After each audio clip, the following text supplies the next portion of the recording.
ሊቃናተ ነድ ዘሰማያዊት ማይፈድ በእንተ በግዑ እቀብዋ ነዛቲ ያዘድ።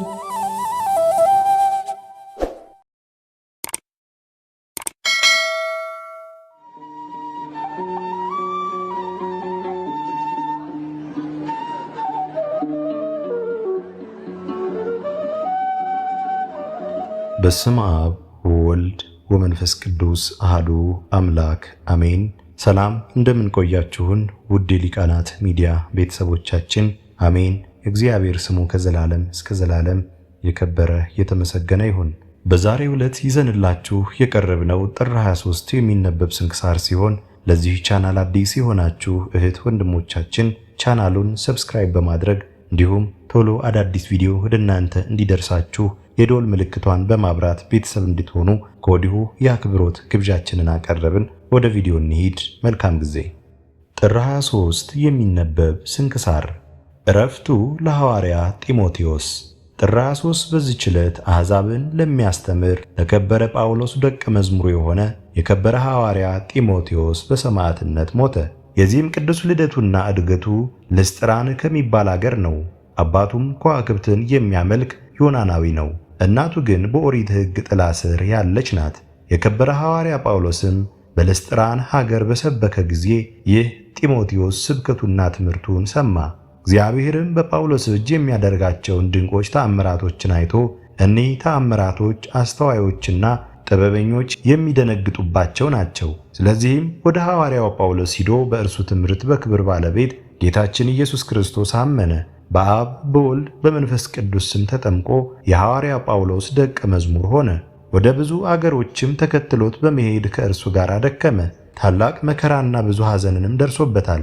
ሐዋርያው ቅዱስ ጳውሎስም በኤፌሶን ውስጥ በአንዲት ሀገር ላይ ኤጲስቆጶስነት ሾመው። በዚያም ጊዜ ወደ እርሷ ገብቶ ለሰዎች በክብር ባለቤት ጌታችን ኢየሱስ ክርስቶስ ስም ሰበከ። ብዙዎችንም ወደ ቀናች ሃይማኖት መልሶ የክርስትና ጥምቀትን አጠመቃቸው።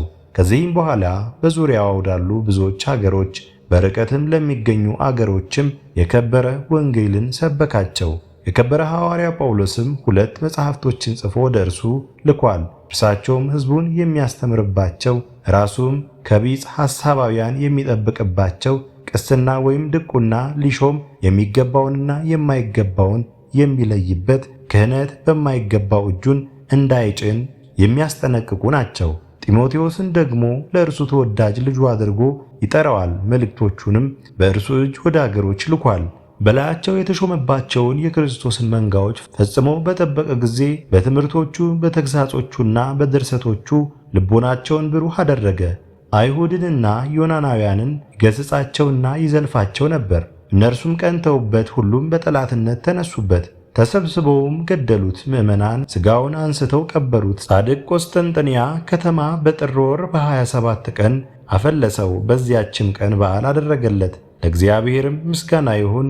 እኛንም በዚህ ሐዋርያ ጸሎት ይማረን፣ በረከቱም ከእኛ ጋር ትኖር ለዘላለሙ አሜን። የጌርሎስ የአትናቴዎስና የቴዎዶስዮስ መታሰቢያ። በዚህችም ዕለት የከበሩ ሰማዕታት የጌርሎስና የአትናቴዎስ የጻድቁ ንጉሥ የቴዎዶስዮስ መታሰቢያቸው ነው። በረከታቸውም ከእኛ ጋር ትኖር ለዘላለሙ። ለእግዚአብሔር ምስጋና ይሁን አሜን። አስጀምሮ ላስፈጸመን ለልዑል እግዚአብሔር ክብር ምስጋና ይሁን መቼ ለዘላለሙ አሜን። ውድ የሊቃናት ሚዲያ ቤተሰቦቻችን ጥር 23 የሚነበብ ስንክሳር ወደ እናንተ አቀረብን። ይህን ይመስል ነበር። በቀጣይ በአዲስ ክፍል እስከምንገናኝ ድረስ እግዚአብሔር ቸር ያቆየን። መልካም ጊዜ